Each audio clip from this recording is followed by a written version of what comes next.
its water growth.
我在中间了吗? Am I in the middle of the screen? Okay. Hello, everyone. Welcome back to another episode of Chongqing and Region News channels. This is Echo Chang. In today's episode, we will tour you around in Liangping National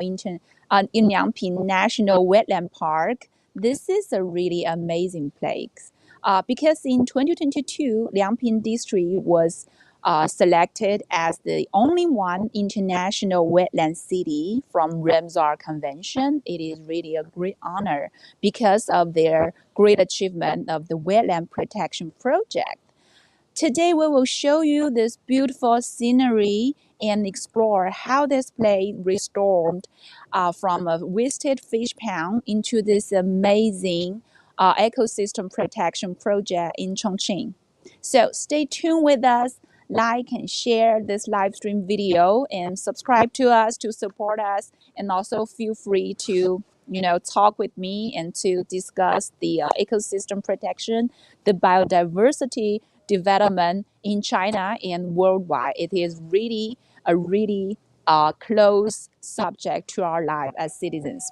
So I think the first thing I want to say is Merry Christmas to everybody. I'm happy to do this here. Behind me, this is a really amazing lake, and you can see the watercress here. Here is a really beautiful. It's called Nephium. Nephium. Nephium is one of the kind of very special aquatic plant that can only grow in very clean water. It cannot be cultivated artificially. So you can see how clean the water is here.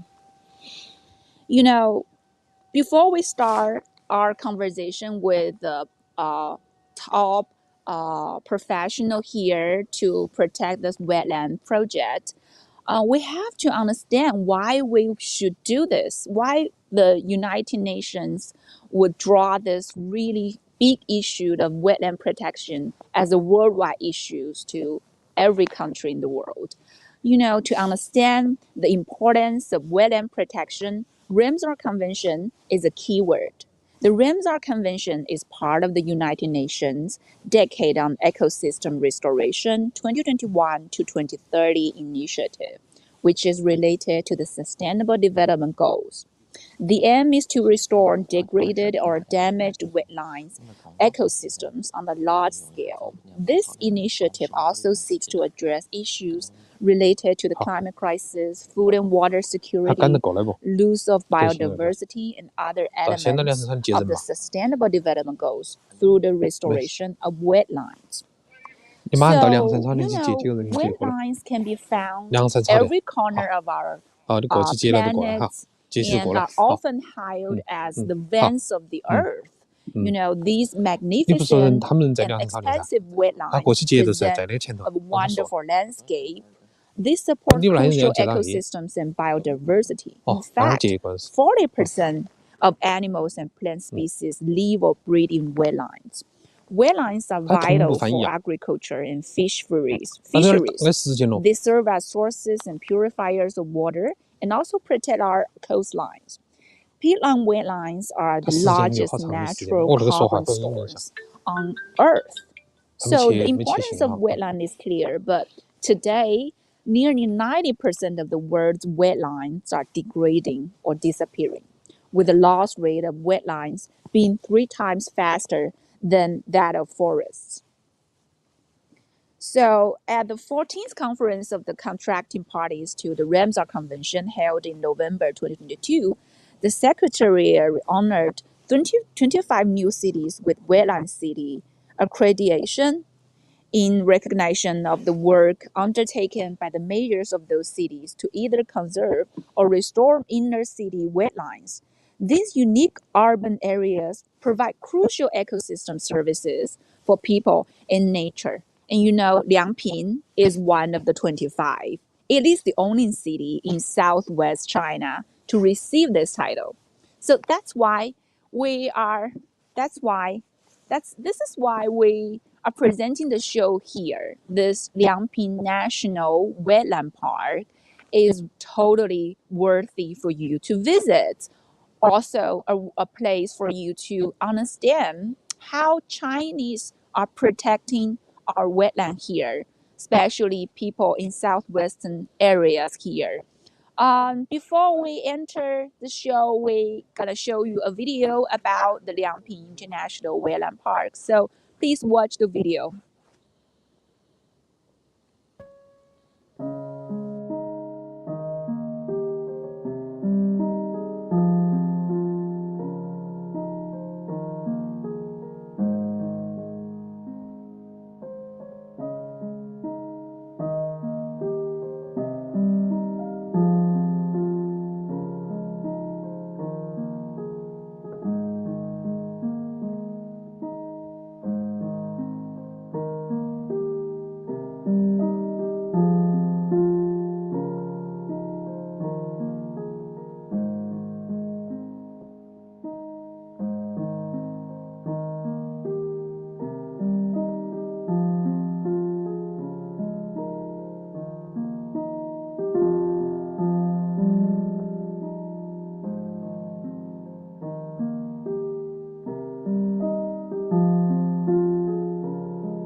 有那么长？不是3分钟吗？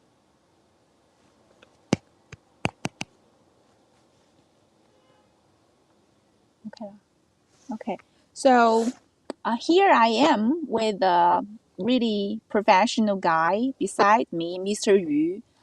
He's going to tell us about some detailed information about the wetland protection project here and also their specialties, their really special features, the small and micro wetline and the bird watching platform.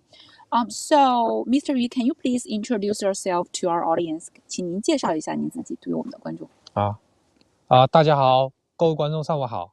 我是来自重庆市梁平区湿地保护中心的于宣怀，主要负责这个湿地科研宣教的工作。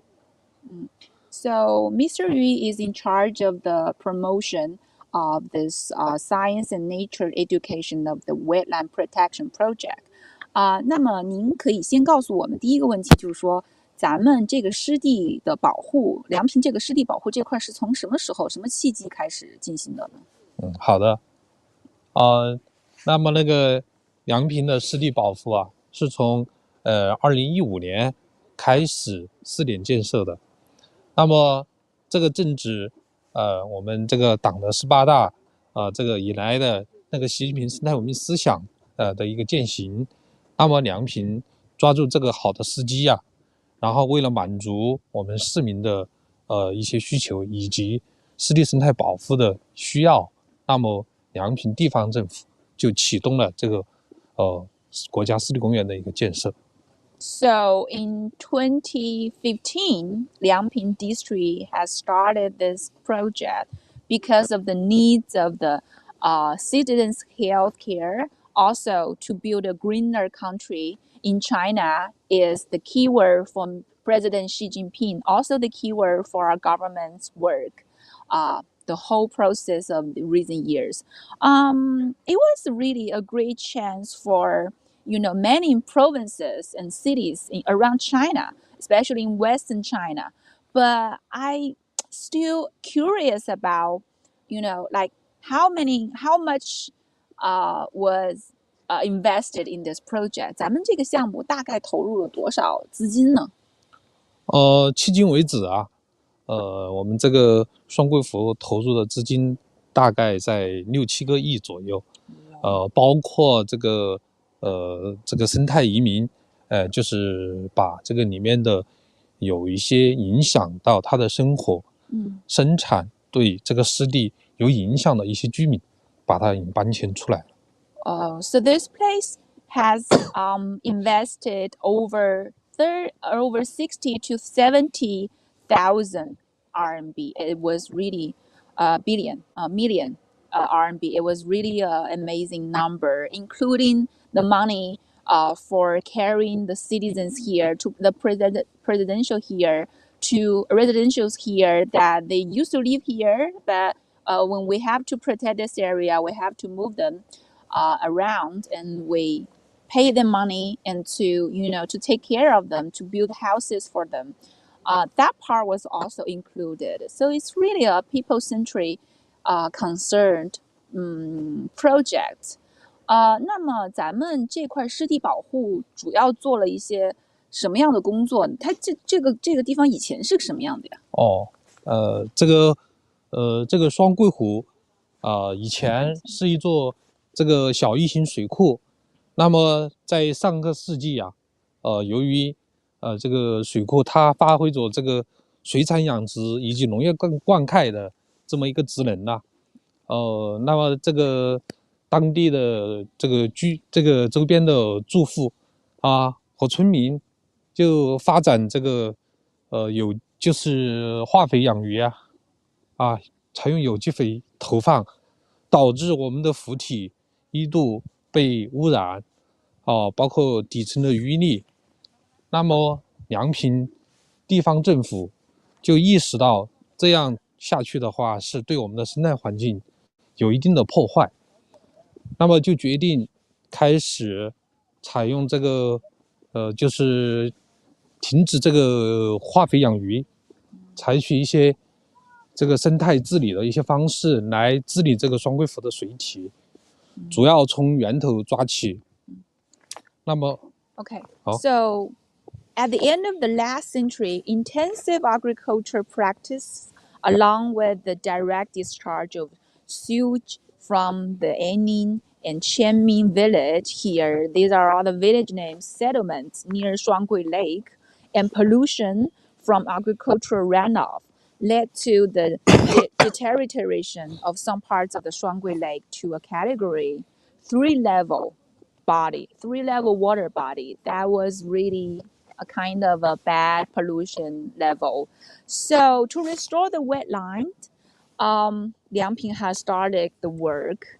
There are some information about the water system in Liangping that I've been told. Liangping District boasts 408 interlacing water systems, 78 lakes and reservoirs scattered like stars on a chessboard, in countless canals, ditches, weirs, wells, springs, and streams linked together like pearls. With nearly 20,000 hectares of wetland resources, accounting for about 11% of its area, Liangping is rich in small and micro wetlands. Ever since ancient times, it has been a city where wetlands and urban areas coexist harmoniously. So, please go on with the measures that we take to protect this island. 咱们可以继续分享一些刚刚您要说的一些保护湿地的具体的措施。那么我们主要就是从这个双规湖的一个源头治理，从山到水到河到湖体的一个治理。那么在双规湖的周边，加强这个就是沿岸的一些保护啊，以及一些植被的一些恢复哈。另外，在水体当中，就是保护好我们这个双规湖的一个特有的一个物种，就是这个荇菜，加强它的水体的治理。还有在水中投放了大量的这个鲢鳙这种鱼类啊，采取这种生态治理的方式啊，进行一个这个周边的一个恢复啊。Okay, so to restore the wetlands, Liangping District focuses on three key areas of governance: for source control, systematic approaches, and comprehensive management.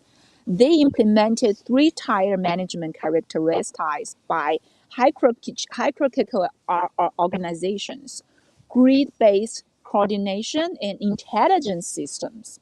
They adhere to three principles of conservation. The number one is preserving the ecological authenticity, maintaining habitat integrity. This is number two. And number three, in protecting green spaces.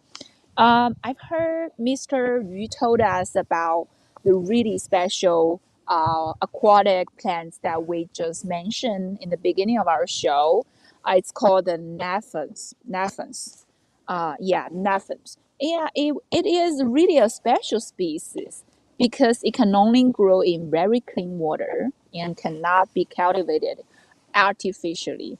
That's a very important plant for this area to grow in their water, to purify the water, to test the water if it's clean enough.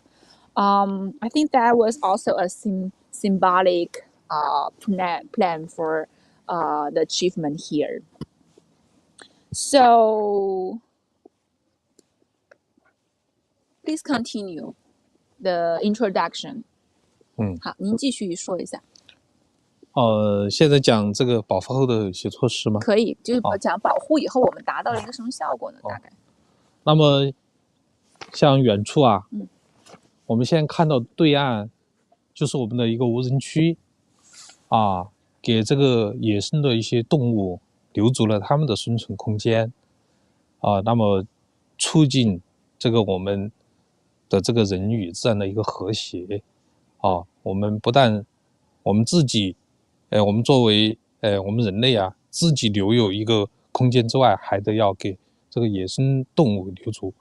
那么我们也看到水面上有成群的候鸟已经来到了双规湖的这个地方来栖息给我们也看到了这个，虽然到了冬季我们这个画面仍然是很漂亮的像一幅山水画映入我们的眼帘。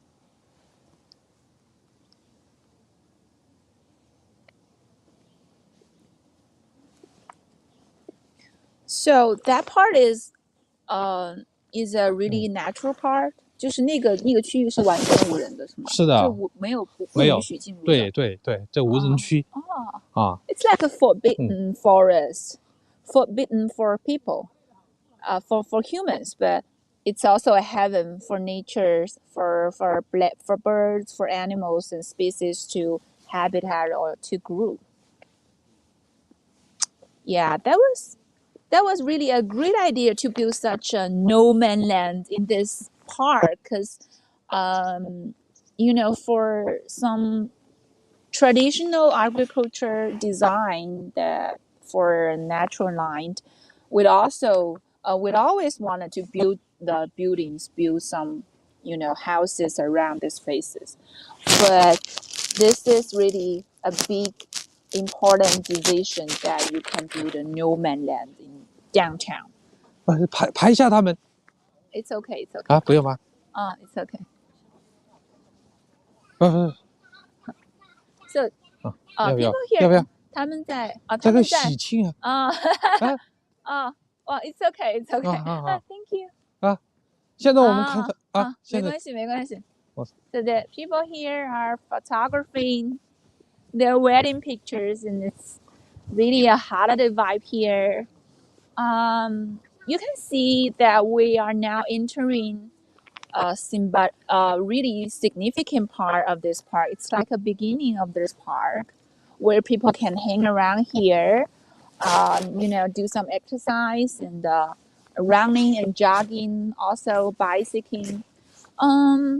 那咱们这个湖现在就是说大概有多少物种因为这个生态保护的效果而在这里栖息呢？现在双桂湖的这个高等维管植物啊，已经达到了623种。高等维管植物是什么意思？就是指的就是我们的高等植物高等植物。高等植物是指它的高度还是？不是，是我们按照我们的植物学的一个分类，就是低等，就是它主要是这个植物要分低等植物、高等植物。高等植物是它的一种繁殖方式确定的是高等植物啊。Oh wow, this is so complicated. They have Shuanggui Lake has over 600多少来着？623种。623 species that's called high-level plants. Yeah, it's just some bioelectric category to recognize their names and their functions, I think.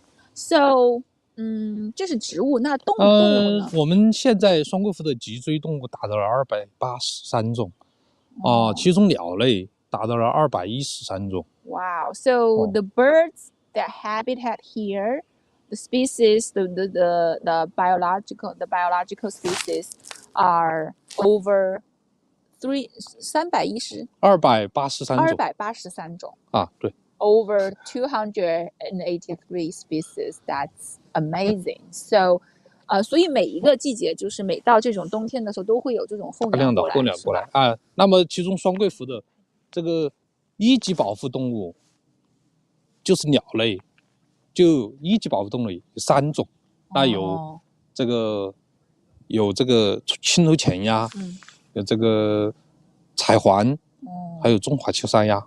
Wow! 2级保护动物达到了24种，那么就是1、2级保护动物达到了27种。Wow! So, the national protected level animals here are 多少种来着？1、2级保护动物达到了27种，1级保护动物3种。27. The top level of the national protection animal are 3. The number is 3. This is really. This can really explain how rich and vibrant the ecosystems are here. Though it's winter, the temperature is quite low. We can't not see many animals at this timing. But we can imagine how happy they are living in this place. Watch the birds here. 所以您认为就是咱们整个这个生态保护以及这个湿地保护这个工程最大的挑战是哪一块呢？那么，作为我们这边的一些管理或者是建设以前我们没有接触过这个湿地，那么我们是2015年才开始4年建设，走到现在也还不足8年。那么在这个过程当中，我们在不停的一些学习和摸索，针对梁平这个双桂湖的一个特色，它的一些特点来进行一个生态保护，也是很不容易，花了大量的功夫现在还在不停的探索之中。So, Mr. Yu told us the most challenging aspect lies in the broad scope and the specialized nature of wetland management in Liangping District. We have to, design the plan for every space, like based on their own characteristics. So everything needs to be started from the scratch, which requires really intensive knowledge and expertise in various fields related to wetland protection, ecology, and conservation. That is really also a undergoing process right now, right here. So it's developing, it's challenging, but it's also growing, it's booming here. I think I can see the positive energy of people that are surrounding this place or also protecting this place, protecting the wetline. The last questions about this part is about the special feature of the small and micro wetline，就是咱们这个小微湿地，一会儿我们会过去嘛，看到那个小微湿地，就那个小微湿地的最大的特点是什么呢？小微湿地的特点主要是它的面积小，投入少，这个生态效益大，易维护，容易建设，对我们的老百姓的生产生活息息相关，也是对于双库府来讲，我们建设这个小微湿地，形成一个环湖的小微湿地群，那么它能够为这个整个双规湖的生态，它作为一道生态屏障，有效拦截我们的雨污，得到净化。So that is the explanation of the special feature of the small and micro wetland of this Shuanggui International Wetland Park. The small and micro wetlands are characterized by their small size yet significant ecological impact. Okay, they require low investment and are easy to maintain, offering high benefits at a minimal cost. These attributes make them replicable and scalable. The construction of small and micro wetlands emphasize natural restoration as a primary approach. This means avoiding landscaped gardening and choosing methods that are minimally invasive and closest to the natural ecosystem. The strategy involves reducing the use of traditional engineering measures and combining natural restoration with artificial rehabilitation to recreate the beauty of the natural ecology. Wow, look at the birds behind you. These birds are really beautiful. Yeah. And we can also see the boards everywhere that are, promoting the knowledge and information about the wetland protection, about the species, about the detailed information, plans here of how we can protect these areas from ourselves. So now we are walking through this pedestrian here. We can see these pedestrians are made from the water mirable materials, and it's easy to walk on, and it can prove waters in the very effective way. Now we are going to switch our part to the bird watching platform. Before we enter the show, we are getting on the new energy vehicle here. It was zero pollution, and it's easy to ride on, and it's really quiet. So we are going to play a video for you guys. Please watch the video for the Eagle City. It was produced by Chongqing. So thank you, Mr. Yu, for your detailed introduction of this Liangping Shuanggui Lake International Wetland Park. It was really an amazing introduction. So every winter we been mentioned about the bird, right? Every winter, tens of thousands of migratory birds came to Shuanggui to spend the winter here. This definitely made this place an extraordinary scene for citizens. Also, for the science and nature education, that's where we are heading to, and that's why we are going to play the video for you, the Eagle City. So please watch the video. 好了吗？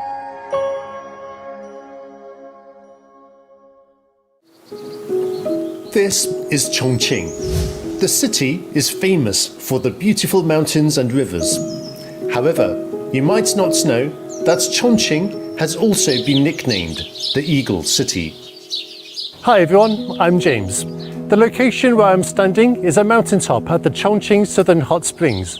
And here you can find a good observation point to watch birds of prey on their yearly migrations. Now, I'm sure you're curious as to why Chongqing has been given the name City of Eagles. Well, today I'm going to show you why.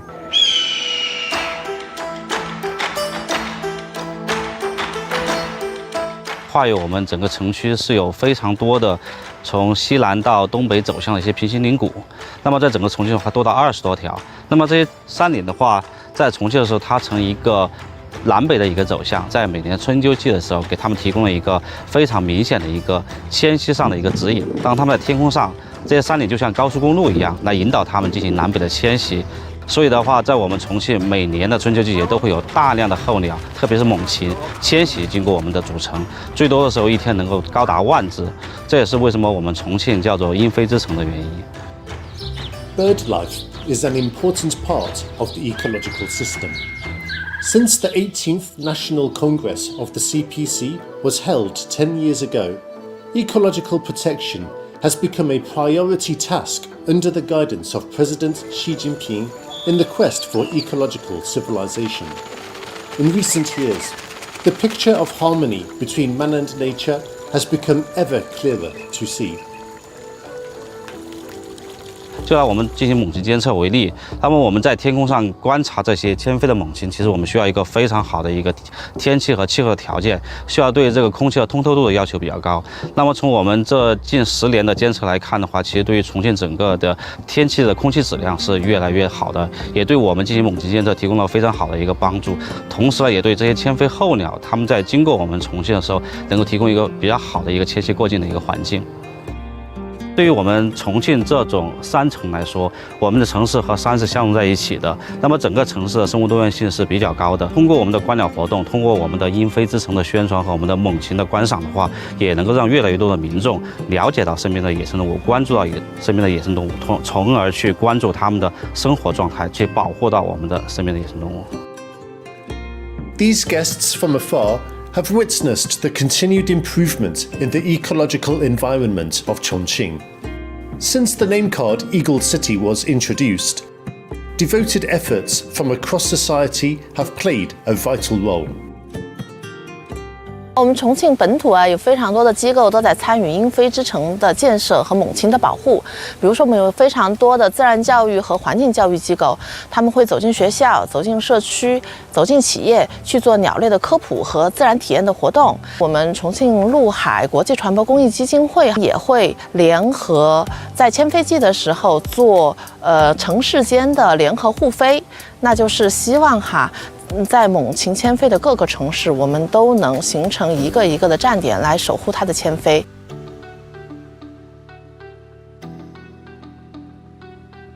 我做爱鸟复飞应该接近2年了。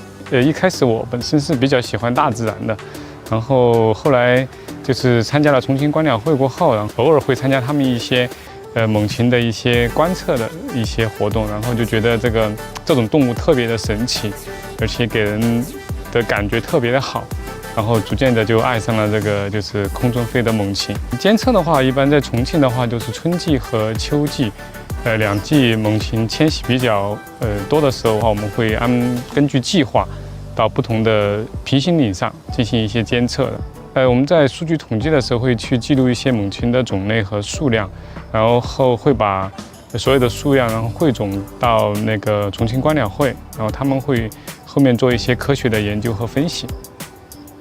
其实我还是希望有更多的人愿意走进大自然来看一下这些就是原生状态的一些动物，其实离我们非常近，而且它们有在飞空中有不同的姿态，后来发现大自然会给我们非常多的惊奇之心。所以我还是希望大家能够善待我们野生动物，然后热爱我们大自然吧。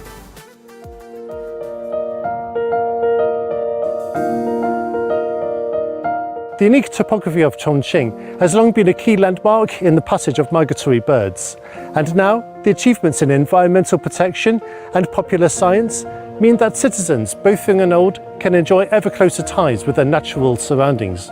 We all share the same planet, and so the protection of biodiversity will benefit our world for generations to come.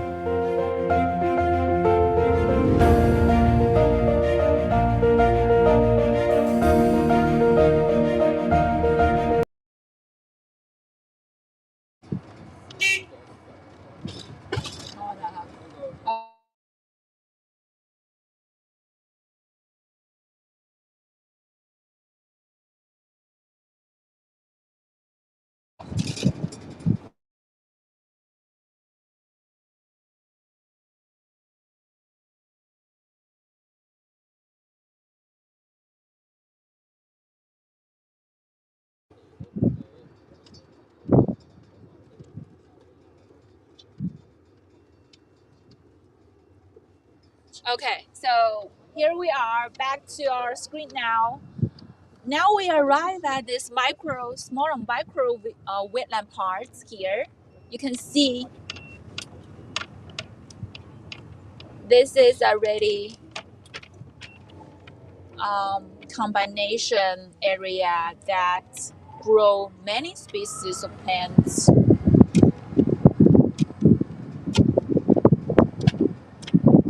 The first destination that I would go is the bird watching platform.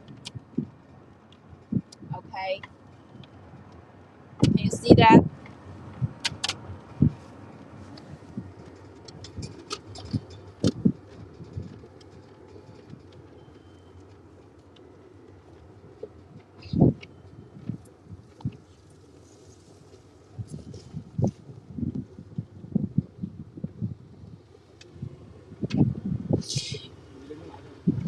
You know, we have some information about this wetland protection.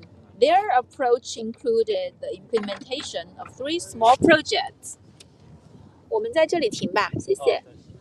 Okay. We call it small and micro wetlands, and small and micro forests, and small parks. The Liangping District controlled 4 types of pollution: industrial pollution, large-scale farming. Hi, please, microphone. Okay, let me put this on. Okay, yeah. Okay, direct discharge of domestic sewage and agricultural runoff. The Liangping District excluded 5 measures related to water management, water treatment, water purification, water storage, water conservation.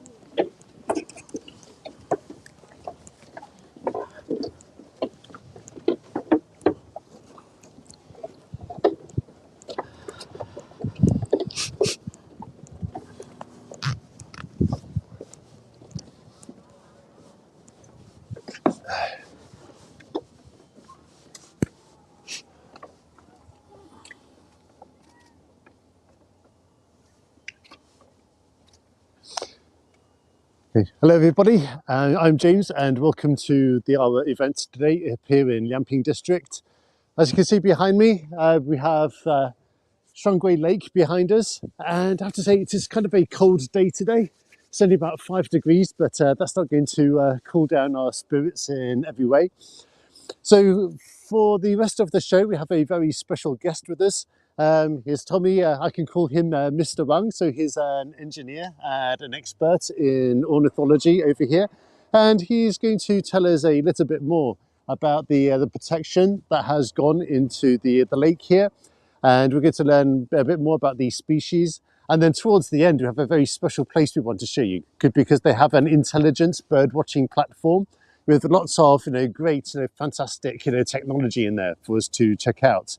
Okay, so first let us say hello. So, 王工程师你好。对对，那首先呢，能不能给我们给自己做一个简单的介绍吧？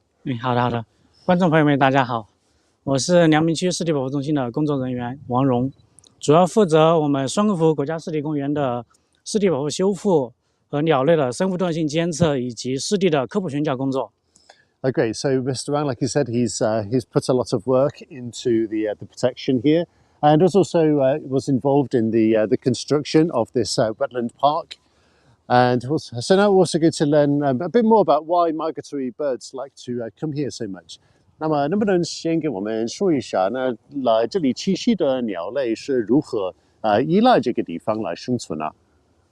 湿地呢是鸟类赖以生存的栖息环境，为此呢，我们做了大量的工作。目前双沟湖迁徙到双沟湖的鸟类呢，主要包括游禽和涉禽两类。游禽呢，比如说青头浅鸭、斑嘴鸭，这些都属于游禽，它主要集中在湖面，以那些荇菜和那些鱼类动植物为食。而涉禽呢，比如白鹭那些大长腿的，它就是涉禽。涉禽呢，它主要集中在湖岸的这些浅滩、梯田，以这些鱼类啊、青蛙呀、昆虫为食。针对它们的生活习性呢，我们就采取了许多的措施，包括在湖心的鸟岛还有东岸的区域设置了无人区，避免人为的干扰。第二就是保护湖里面的这些荇菜群落。第三就是每年就开展那些鱼类的增殖放流活动，为了扩大它们的食源。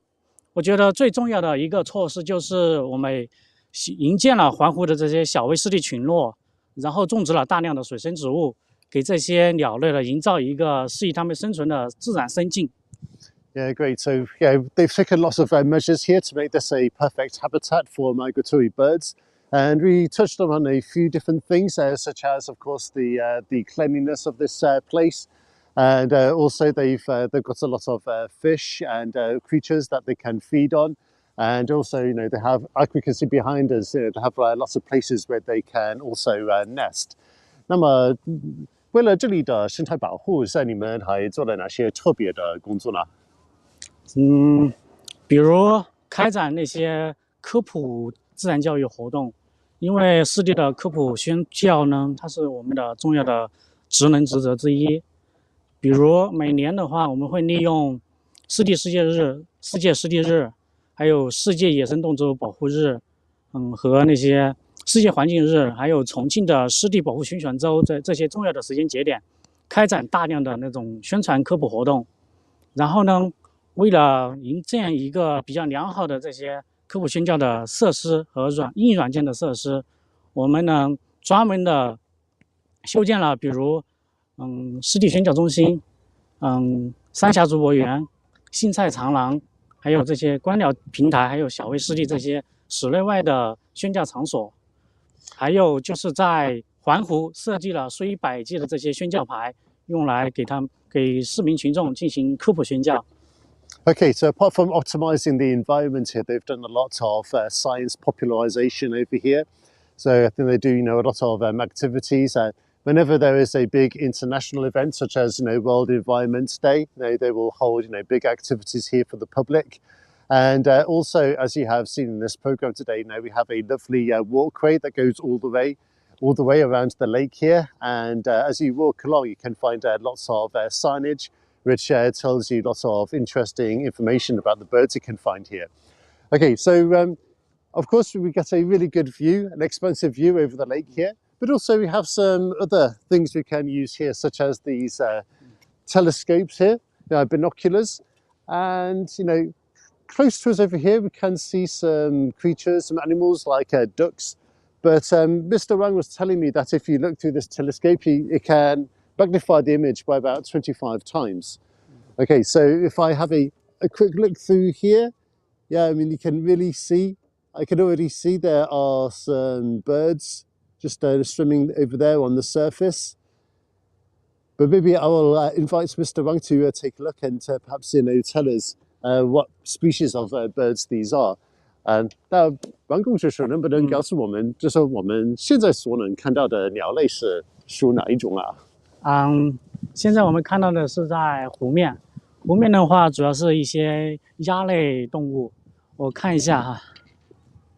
Okay, so most of the bird life we can see in these, they kind of look like paddies, don't they? Are they kind of like duck species? 目前湖面呢，主要是斑嘴鸭和螺纹鸭为主，然后在那个梯田里面呢，还有一群一群的那个白骨顶鸡。Yeah. 那么在这里栖息的鸟类，就是那些品种有多少？品种的话，目前迁徙到双桂湖的鸟类呢，国家一二级保护动物有青头剪鸭、中华秋沙鸭，还有鸳鸯。然后普通的话有斑嘴鸭、螺纹鸭、绿头鸭，还有鸬鹚啊，放头 PT， 还有白骨顶鸡这些。目前双桂湖的话，一共记录到鸟类有213种，国家的一二级保护动物有27种。Okay, so about 213 like class 1 species of birds that have their habitat here. Okay, and 207 class 2 species over here. So really, this is a great place to come and see a big variety of bird life. Okay, so we're going to continue talking with each other, and we're going to take a slow walk to the intelligence birdwatching platform, which is probably about 100 meters away from us. Okay, so 我们刚才提到了这里的鸟类知识的普及，你们有没有走进可能当地的学校啊，就是让那些小朋友们多了解在这里的鸟类的情况？有，我们针对这些青少年哈，然后联合了梁平区教委和梁平区内的各大的中小学校，一共创建了6所湿地自然学校。每到这些湿地事业日啊，或者周末的时候，就会联系学校，让老师带领这些同学呢，来到我们双桂湖国家湿地公园进行湿地的一个自然教育活动。然后有时候呢，我们也会联系比如自然界这些社会组织，找一些老师，然后到这些学校去进行一些科普活动的那种讲座宣传。Okay, so I asked a bit more about the science popularization here and whether they do a lot of activities with school children here. And yeah, he was telling us that they do organise visits to these schools where they can tell the youngsters about the bird life that come and make this place their habitat. Then yeah, they also hold lots of public activities as well, where the public in general can come and take part. Yeah, so in the future, that's something I would really like to take part in. Also, another thing I like about this place as well is, we've got this really big walkway and cycle track. And whenever I come here, and I've been here quite a few times in the past, is that, you can come here for like a stroll any time of the day. And literally to come and do this live stream, I took a short car ride from the city centre, and it literally only took maybe 5 or 10 meters. So that is really something that I like about this place. It's literally on people's doorstep here in Liangping. 那我们真的可以说，这种湖也在就是说梁平的这个市民的这个门口上，对吧？还是过来是非常的近，对吧？对。对。Yeah, and then there are also lots of other activities you can do here. I mean, I see lots of people. They come here, they do jogging. Of course, we've seen the new energy vehicle, which you came here on with Echo. And also people come here to do cycling. You've got the little tandem bikes and all that. So really, this is a very pleasant place to come along. And also, I remember over the new year in 2023, they also had a really good, little fireworks display, and also some of the drone performances as well, which they had, they took a lot of themes for that, such as the pre-made food industry, which is another big thing here in Liangping. Okay, so if we take a look over to our right, we can see we see a cluster of 3 buildings, kind of like little bamboo huts with reeds around the outside. Now, the one we can see on the right is just like a little place where like workers here and staff can take a rest. Also the building behind it. But the building we are going to go and check out now is the one on the left over there, and that is the artificial bird watching center over here. 那么，汪老师能不能问一下，来这里专门观鸟的人多不多嘛？特别多。然后到周末的时候，尤其是周末和节假日的时候特别多。Okay, yeah. So there are lots of bird watching enthusiasts, and 这些观鸟爱好者，他们都是来自良品吗？还是他们也会从外地过来专门看嘛？有重庆良品本地的，也有重庆主城区的，甚至还有一些省外的那些观鸟爱好者都会到这边来。Yeah, and these bird watching enthusiasts, they not only come from Liangping, but also from other districts and counties in Chongqing and even other provinces. So that gives you an idea how good this place is. 那么在这里观鸟最好的季节是哪一个嘛？因为冬候鸟的迁徙的那个时间是在11月份到来年的3月份，所以一般观鸟的最佳季节就是12月份到1月份左右。好的，这个就是他们候鸟的一个迁徙的一个高峰嘛？对对对。Yeah, okay. So yeah, Mr. Wang was telling us then that the best times of the year, maybe from about October until the new year, maybe around February or March, and that is kind of the peak season for the migratory birds. So if you come here during that time, maybe you can get to see you can see them in their greatest number and variety. Okay, so in this little hut here, this is the Intelligence Bird Watching Center. 那么王老师能不能给我们介绍一下呢？这个是一个智能的观鸟平台，对吗？对对对。然后我们现在看到的呢，再就是我们双沟湖在2020年开始建设的，名称叫做双沟湖鸟类 AI 监测大数据平台。它是由人工智能视觉识别的大数据算法和一台高性能算力的 AI 边缘计算服务器，以及环护的11个高空长焦摄像头组成的一套智能监测系统。它能够以每秒识别30张照片的速度，对我们双沟湖的鸟类进行自动的识别捕捉，并在后台进行这种数据的统计以及分析。然后在2021年的时候，我们刚建成的那一年就捕捉到了被 IUCN 列为全球极危物种的国家一级保护动物七头浅鸭。Okay, so this was built in, 我们刚说是2015年的样子吧，这里建成，对吧？是我们国家湿地公园是2015年开始试点建设，2017年获得原来的国家林业局的正式授牌，然后是这套系统是2020年开始建的。Okay, so this intelligent platform is relatively new, only in the past 2 years or so. And what's impressive about it is we could see a view of the whole lake over here. And they've got a network of 11 cameras, and these are quite powerful high definition cameras because this cluster of only 11 cameras can capture the situation across the whole lake. And it gives us a lot of statistics over here.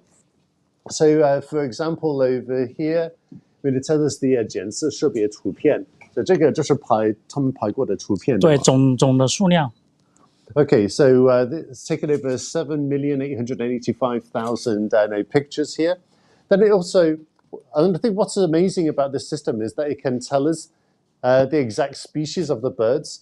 那各种鸟类这些摄像头都能辨别出来，对吗？对，因为之前我们将绝大多数的，基本上所有的吧，用这些水鸟，然后它的图片导入到这个系统里面。每当这些摄像机拍到了这些鸟类的图片，它就会与数据库进行对比，然后识别是哪一种鸟类。And if you look over in the corner here, we have got some statistics from today.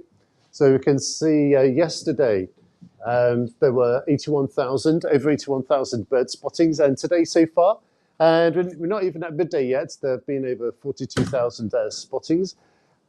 这42000只鸟都是不同的鸟，对吗？因为不是不也可能是同一种鸟，因为它是这个系统，它是那个摄像头，它只要看到了有鸟，它就会自动拍摄。是比如说有一只鸟，对，它从一个摄像头的前面是飞到另外一个。OK, Okay, so it doesn't necessarily mean 42,000 individual birds. So we're saying that these are just spottings from the 11 cameras. So we were just saying that if a bird flies from one camera into the field of vision of another, then that would count as two birds.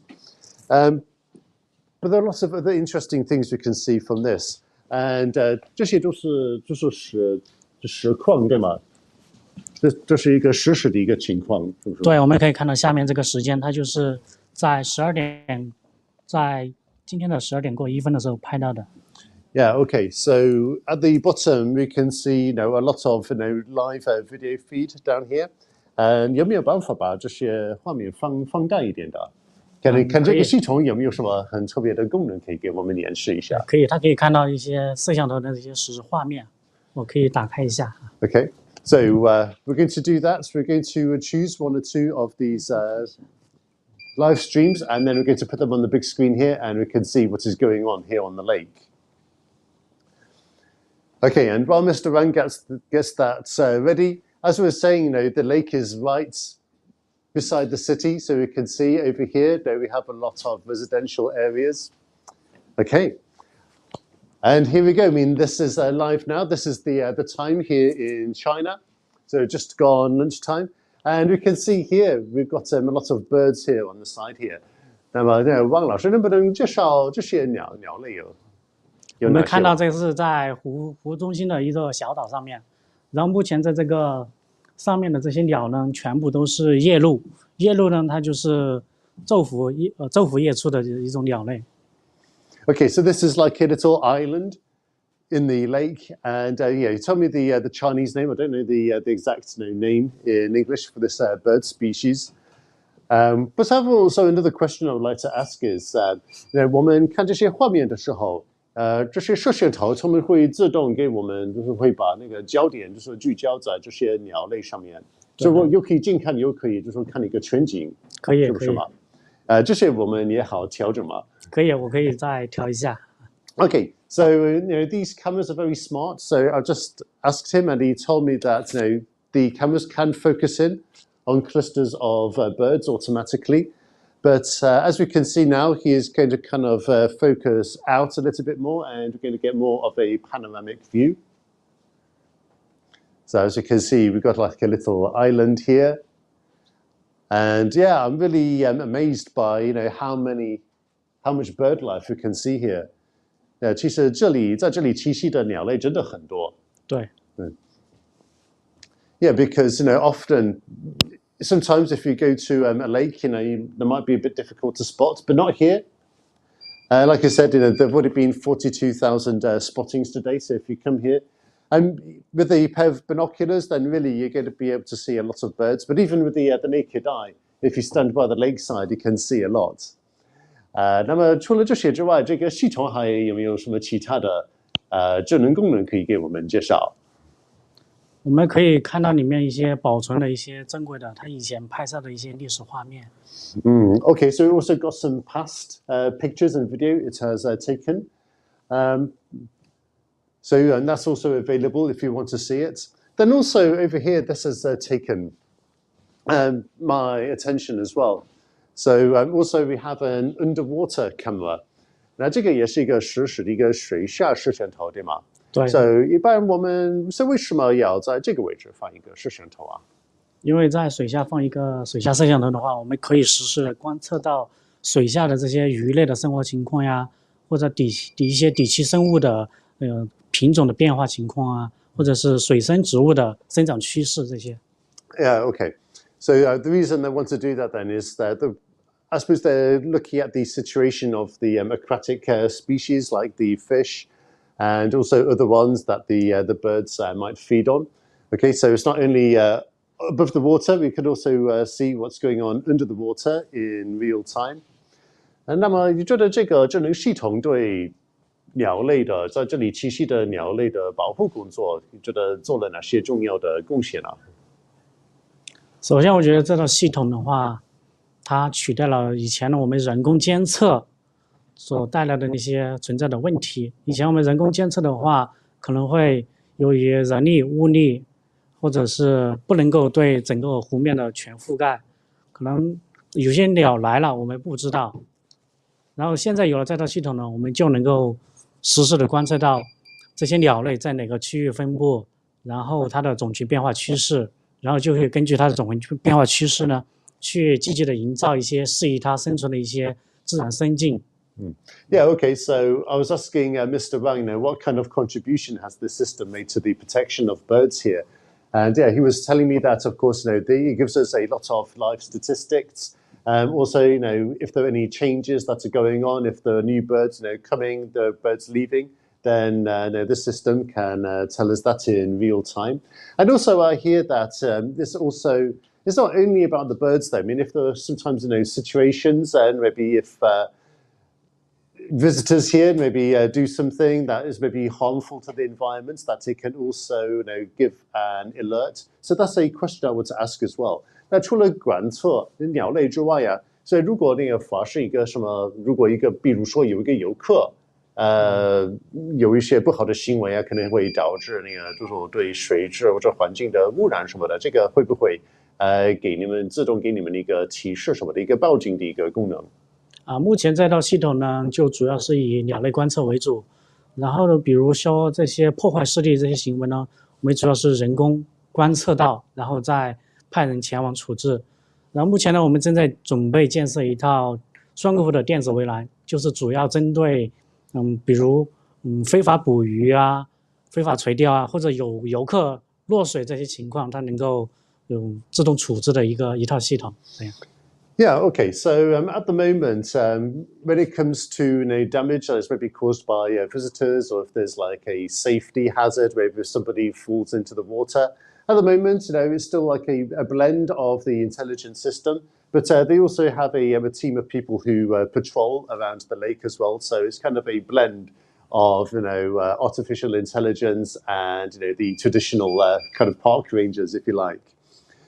Okay, so I think at the moment then we're coming towards the end of the live stream. So we're going to walk back outside, back to the lakeside.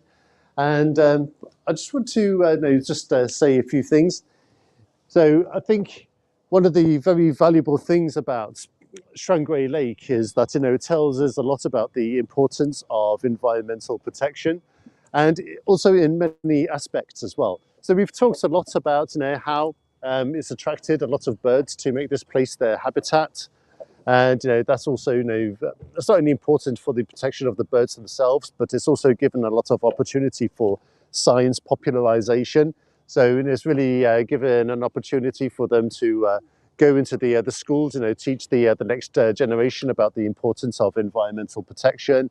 And it's got a lot of the local people involved as well. It's kind of increased people's environmental awareness over here.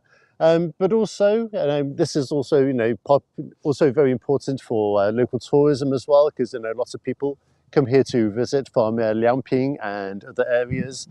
And if you're a resident here as well, I think this is going to be really good for your lifestyle as well. So I think it's really great that people can have this place on their doorstep, and if they want to come out and get some exercise, have a stroll, enjoy the peace and quiet here, then yeah, it's really fantastic just to have this on your doorstep. And like I said, this is so close to the city centre over here. Okay, so I think that is about the end of our live stream today. So I want to offer my sincere gratitude to Mr. Wang for introducing the lake and the intelligence bird watching platform just behind us. And I'm sure you found that a really interesting experience for yourselves too. Okay, so I'm James from Chongqing. I want to thank you very much for watching our live stream today. And of course, this series of activities is going to be continuing into the future. So really looking forward to showing you more great places in Chongqing as the cause of environmental protection gets ever greater over here in China. So again, I'm James. Thank you very much for watching, and I will see you again soon.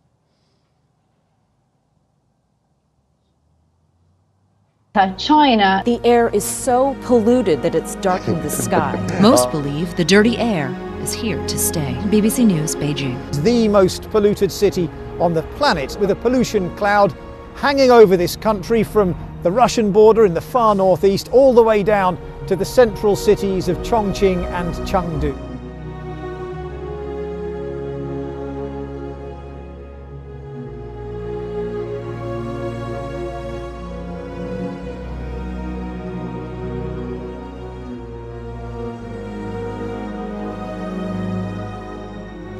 中国将持续推进生态文明建设，坚定不移贯彻创新、协调、绿色、开放、共享的新发展理念，建设美丽中国。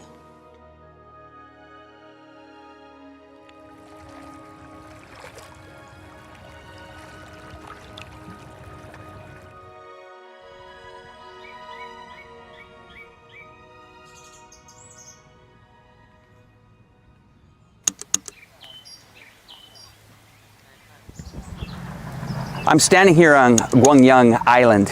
Now this island has quite the history. In the Second World War, it was used as an air base. Well, that's been decommissioned. What you could do with an island like this, one of the largest on the Yangtze River.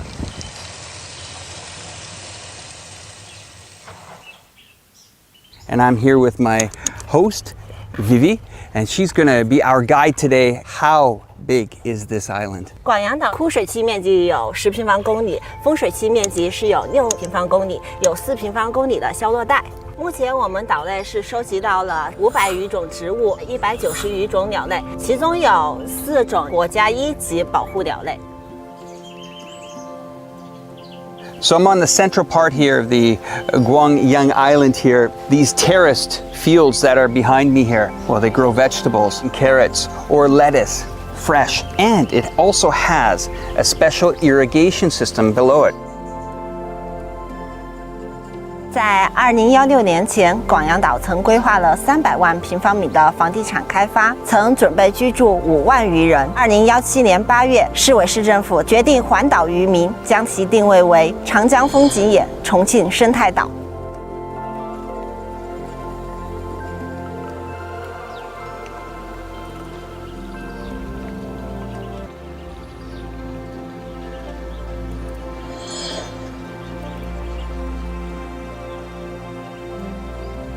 Green development requires a low carbon production and lifestyle. We are here at an amazing place called Chongqing House. Chongqing House in Chongqing Liangping New Area is a winning architectural project of the International Green Solutions Award. Its external plants, rainwater collection system, and the overhead floors take away the heat of the building.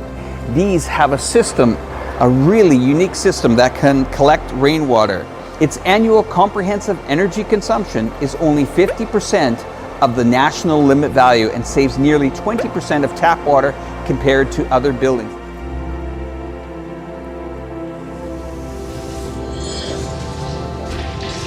Chongqing factory is positively be a pioneer demonstration for the whole industry. It's try to lead the industry surrounding us to promote the sustainability of the green and the ESG. Based on the industry change and the national request for the ESG, like the carbon dioxide emission and the carbon dioxide neutrality, we try to protect our process. We try to make our product and the material more reuse, recycle, and more degradable to get the higher the carbon dioxide emissions.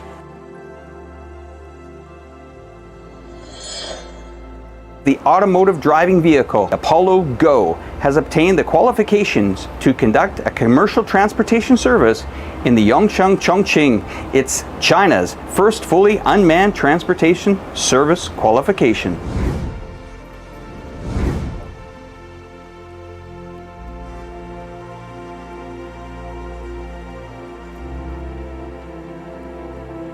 You know, throughout the year of living here in China, I've experienced many things in regards to ecological and pollution control. For example, the Dazu homestay was absolutely breathtaking, but very educational. The Yitelling Reserve Park, I learned so many things with that park ranger who's been protecting that park for 40 years.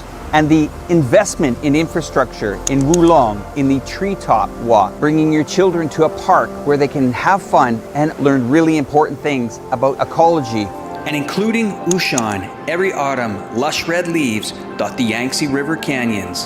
On Shuanggui Island in the Zhangjiang County, wetland ecosystems and forest ecosystems coexist. And last but not least, in the Nanchuan Jingfo Mountain, besides the karst landscape, there are a large number of rare animals and plants, and it is also famous World Natural Heritage Site. Even in the urban areas of Chongqing, public transportation and walking trails are not only convenient for low carbon travel, but also become a green scenery that tourists like.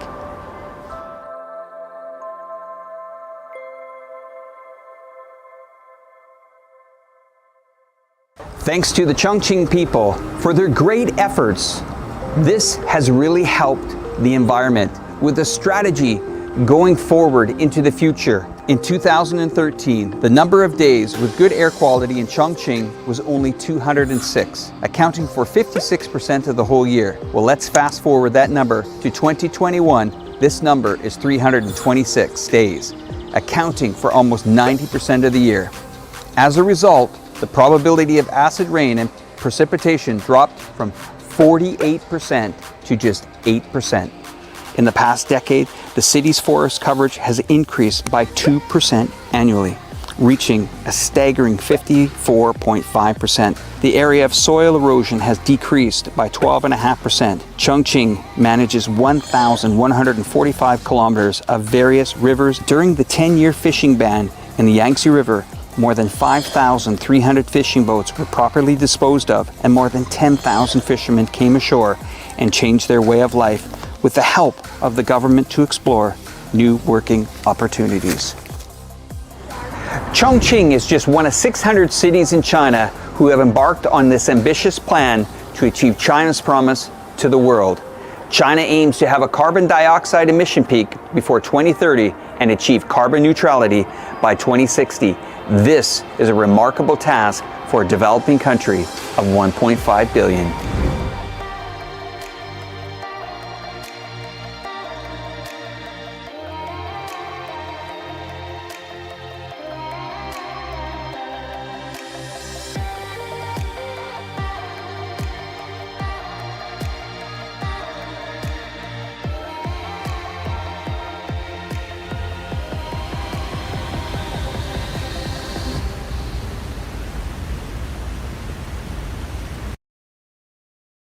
World's biggest polluter.